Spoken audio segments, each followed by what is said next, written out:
Hey guys, in this video I'm going to show you how to set take profit on TastyFX. And once you're logged in on your dashboard, you just go ahead and hold left click on your chart, and now you can set a stop loss slash take profit.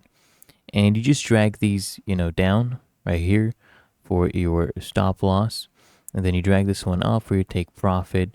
So as you can see right here, and you can come here on the left hand panel as well.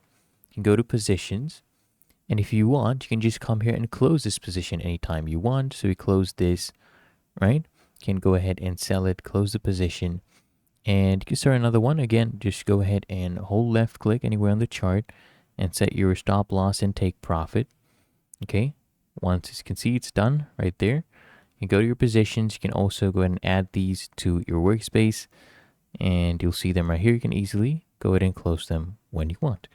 Really that easy. If you found this helpful, make sure you smash that like button and subscribe to App Mentor.